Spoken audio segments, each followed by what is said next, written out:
Scopes మనము divide చేసుకున్నాము topics wise.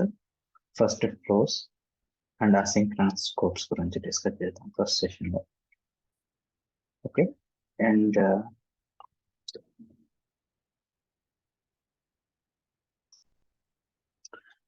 good morning all. Please like, share and subscribe for more new topics. And ఈరోజు సెషన్లో మనము scopes గురించి డిస్కస్ చేస్తున్నాము. అండ్ మనము స్కోప్స్ని 4 టాపిక్స్గా డివైడ్ చేసుకున్నాం. ఫస్ట్ వచ్చేసి ఫ్లోస్ అండ్ అసింక్రనస్ స్కోప్స్. దీన్ని ఒక సెషన్ లాగా రికార్డ్ చేస్తాను. అండ్ నెక్స్ట్ వన్ వచ్చేసి for each scope, try scope and until successful స్కోప్ని సపరేట్ సెషన్ లాగా డివైడ్ చేసి రికార్డ్ చేస్తాను. అండ్ నెక్స్ట్ స్కోప్ వచ్చేసి parallel for each. So parallel for each and for each differences and parallel for ఈచ్ని మనం ఎలా implement చేస్తాం విత్ ఇన్ Mulesoft అనేది డిస్కస్ చేస్తాం. అండ్ ఫైనల్ స్కోప్ వచ్చేసి క్యాష్ స్కోప్.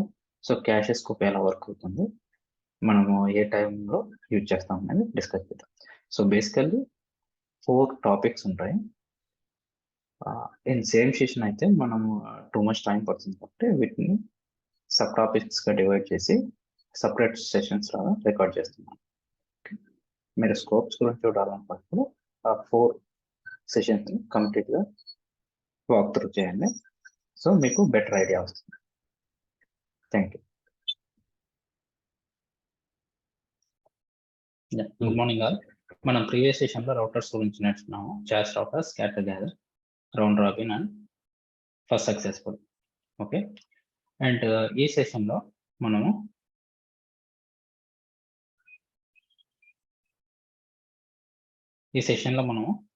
స్కోప్స్ గురించి నేర్చుకున్నాం. సో స్కోప్ అంటే మనకి జనరల్గా సర్టన్ బౌండరీస్ డిఫైన్ చేయడం. సో ఏదైనా మనం యాక్టివిటీ పర్ఫామ్ చేయాలంటే విత్ ఇన్ బౌండరీస్ చేయాల్సింది. సో దాన్ని మనం స్కోప్ అంటాం. అండ్ విత్ ఇన్ Mulesoft మనకు ఎవ్రీథింగ్ కాంపోనెంట్స్ కాబట్టి వీటిని మనం మెసేజ్ ప్రాసెస్ అంటున్నాం. సో చైన్ ఆఫ్ మెసేజ్ ప్రాసెస్ని ఒక గ్రూప్ లాగా ఫామ్ చేసి ఆ టాస్క్ని పర్ఫామ్ చేస్తాం. సో ఆ చైన్ ఆఫ్ మెసేజ్ ప్రాసెస్ని విత్ ఇన్ స్కోప్లో డిఫైన్ చేస్తాం. ఫర్ ఎగ్జాంపుల్ మనం ఆల్రెడీ చూసిన ఎగ్జాంపుల్స్లో flows, sub flows and private flows. ఇవి బై డిఫాల్ట్ నేచర్ ఎలా ఉంటుందంటే స్కోప్ లాగా డిఫైన్ అయి ఉంటుంది. అంటే మనం ఏదైనా యాక్టివిటీ పర్ఫామ్ చేసినప్పుడు ఆ స్కోప్కి మాత్రం పరిమితమై ఉంటుంది.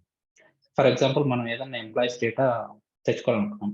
సో అలాంటప్పుడు ఏంటి, మనం ఫ్లోని కాల్ చేస్తాము. సో విత్ ఇన్ ఫ్లోలో ఏదైతే కాంపోనెంట్స్ మనం డిఫైన్ చేసి ఉంటామో అవి ఎగ్జిక్యూట్ అయ్యి మనకు రెస్పాన్స్ ఇస్తాయి. And in the same way మనకు డిఫరెంట్ స్కోప్స్ ఉన్నాయన్నమాట. సో ఆ స్కోప్స్ ఏంటివి అనేది మనం ఈరోజు చూద్దాం.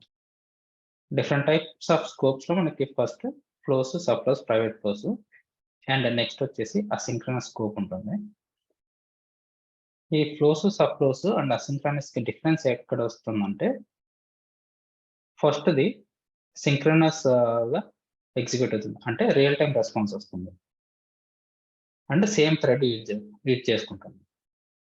సెకండ్ ఇది అసింక్రనస్ స్కోప్ ఏంటంటే ప్యారలల్గా రన్ అవుతుంది, అంటే ఇండిపెండెంట్గా. సో మనం ఏదన్నా యాక్టివిటీని ఇండిపెండెంట్గా రన్ చేయాలనుకో అసింక్రనస్ స్కోప్ యూజ్ చేసి అసింక్రనస్ స్కోప్లో మెసేజ్ ప్రాసెస్ని కాన్ఫిగర్ చేసుకుంటాం. Okay, for each scope. So for each scope ఏంటంటే లైక్ మనకు డిఫరెంట్ ప్రోగ్రామింగ్ లాంగ్వేజెస్ ఐడియా ఉన్న వాళ్ళకి so for loop and for each loops ఉంటాయి కదా, సేమ్ అదే వేలోనే మనకు Mulesoftలో ఫర్ ఈచ్ అనేది వర్క్ అవుతుంది.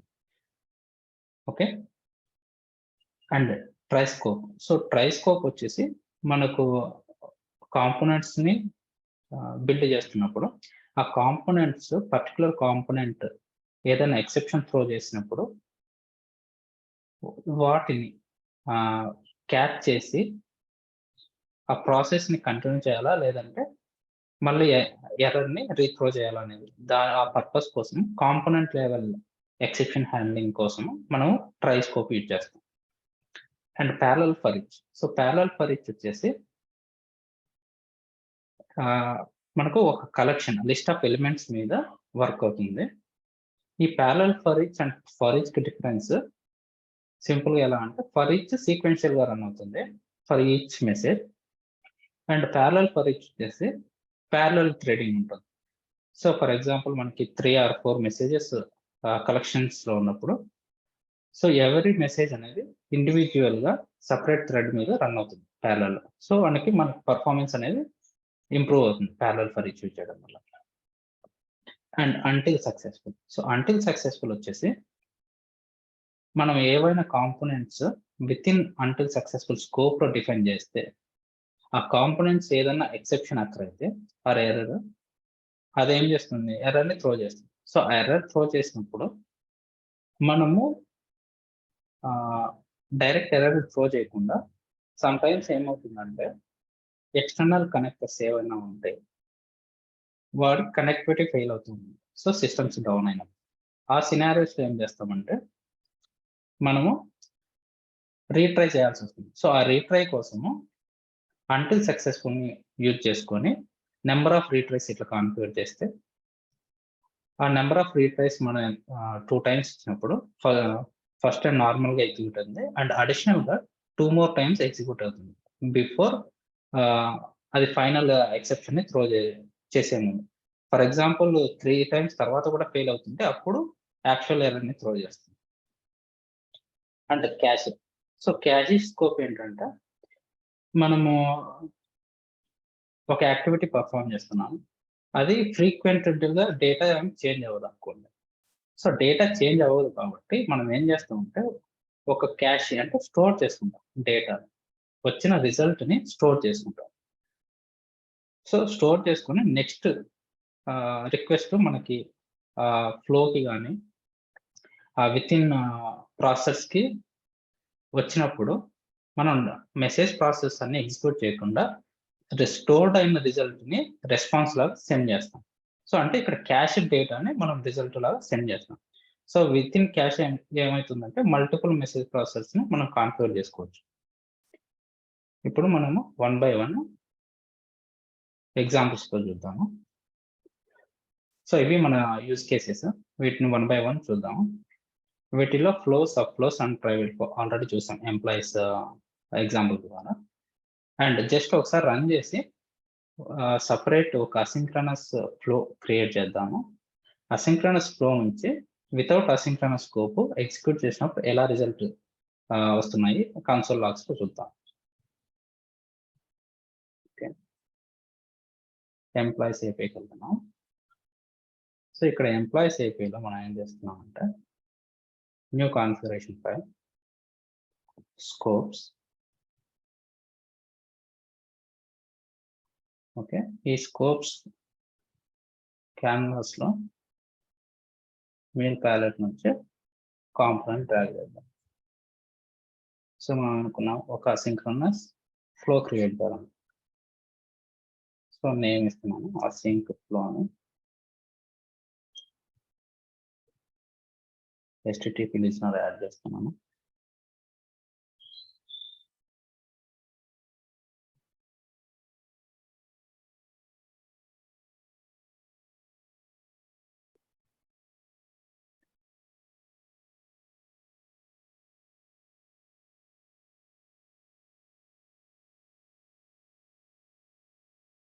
And flow reference component use చేసి మనకు ఆల్రెడీ ఎగ్జిస్టింగ్ డేటా ఉంది కదా ఎంప్లాయీస్ డేటా సబ్ లో, ఆ ఎంప్లాయీస్ డేటా సబ్ ని కాల్ చేద్దాం.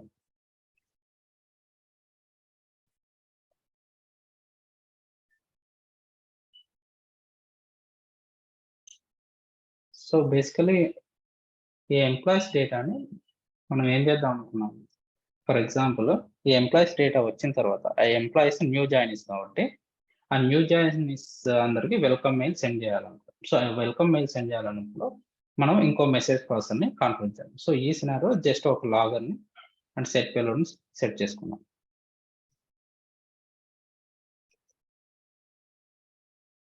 ఓకే,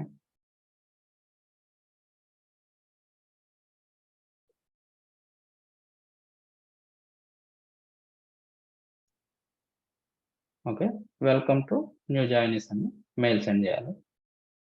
సో ఇన్స్టెడ్ ఆఫ్ ఇక్కడ మెయిల్ సెండ్ చేయకుండా నేను ఏంటంటే జస్ట్ ఒక మెసేజ్ని ప్రింట్ చేసుకుంటున్నాను. చేంజెస్ సేవ్ చేశాను, అప్లికేషన్ డిప్లాయ్ చేస్తాను. సో ఫస్ట్ ఆఫ్ ఆల్ మనకు ఫ్లో ఎగ్జిక్యూట్ అయినప్పుడు సేమ్ థ్రెడ్ మీద రన్ అవుతుందా లేకుంటే డిఫరెంట్ థ్రెడ్ మీద రన్ అవుతుందా అనేది ఎలా తెలుస్తుంది? మనకి మ్యూల్లో ఉబర్ పూల్ అనేది ఉంటుంది. సో బై డిఫాల్ట్ ఈ logs and execution of flows ఎలా జరుగుతుంటే ఉబర్ పూల్ ద్వారా జరుగుతుంది. సో ఉబర్ పూల్ రన్ అయినప్పుడు అక్కడ మనకి థ్రెడ్ నెంబర్స్ ఇట్లా చెక్ చేసుకోవచ్చు. ఓకే,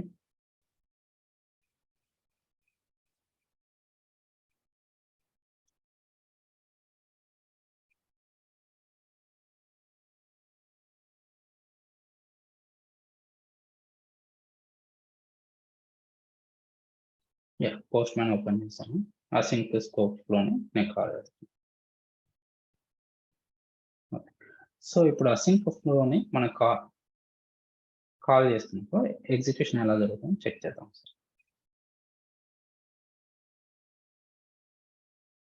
సో ఫ్లోని కాల్ చేసాము, అసింక్ ఫ్లో స్టార్టెడ్ అది, అండ్ ఎంప్లాయీస్ ఫ్లోని కాల్ చేసాను, సబ్ ఫ్లోని ఇక్కడ స్టార్టెడ్ అయింది. సో ఇక్కడ మనం చెక్ చేసినప్పుడు ఇక్కడ mule run time Uber pool, so Uber 08. So ప్రతి లాగర్ కి మనకి 08 థ్రెడ్ మీద లాగ్స్ ప్రింట్ అవుతుంది. సో ఇది సేమ్ థ్రెడ్ మీద రన్ అవుతున్నట్టు. ఓకే, ఇది సింక్రనస్ అన్నమాట, అంటే రియల్ టైం రెస్పాన్స్. అంటే మనకి ఎవరి మెసేజ్ ప్రాసెసర్ ఏమంటాం ఎగ్జిక్యూషన్ జరిగిన తర్వాత ఆ లాగ్స్ ప్రింట్ అవుతున్నాయి అండ్ రెస్పాన్స్ కూడా మనకు రిటర్న్ అవుతుంది. ఓకే, ఇప్పుడు అసింక్రనస్ స్కోప్ ని కాన్ఫిగర్ చేసి డిఫరెన్స్ చెక్ చేద్దాం.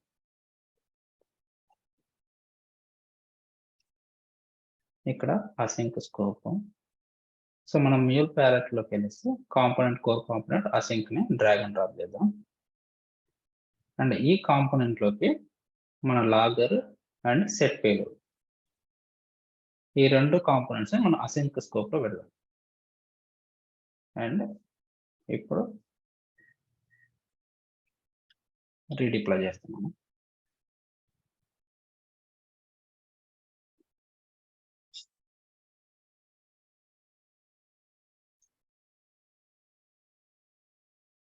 జస్ట్ ఇక్కడ గమనించండి, రెస్పాన్స్ ఇంతకు ముందు ఏమొచ్చింది అండ్ ఇప్పుడు మనకి ఏమొస్తుంది.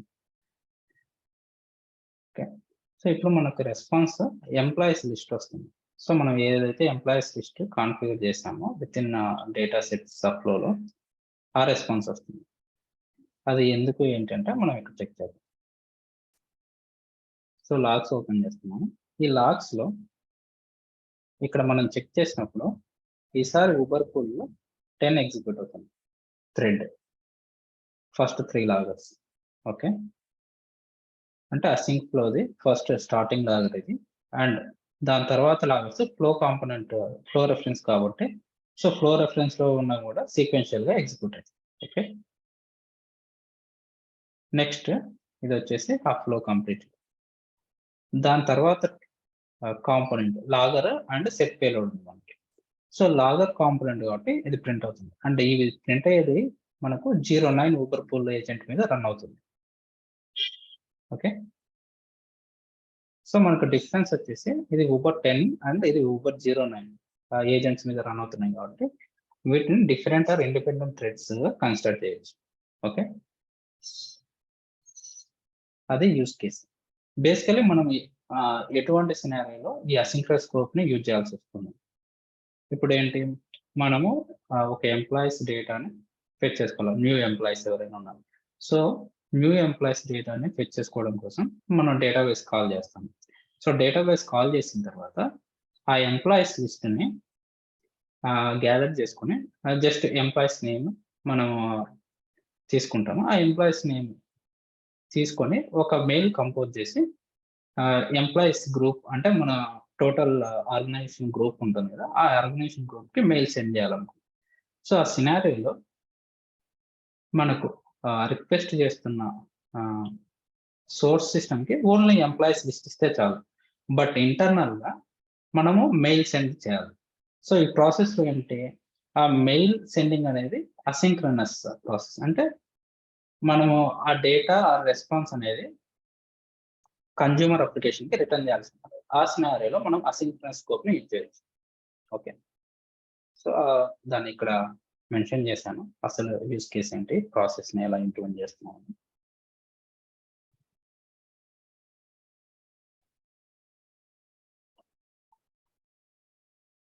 ఓకే, అండ్ ఇప్పుడు ఇది మనకి ఫ్లో. సో ఫ్లోలో కూడా విత్ ఇన్ ఫ్లో ఏవైతే మనము కాంపోనెంట్స్ డిఫైన్ చేస్తున్నామో అవి కూడా ఒక స్కోప్ కింద మనం ఇక్కడ చూడవచ్చు. అంటే ఏదైతే టాస్క్ పర్ఫామ్ చేస్తున్నా అది లిమిటెడ్ టు బౌండరీస్. అంటే ఇక్కడ మనము డిఫైన్ చేస్తున్న ఆ ఫ్లో వర్క్ మాత్రమే ఉంటుంది దాని రిజల్ట్ అనేది.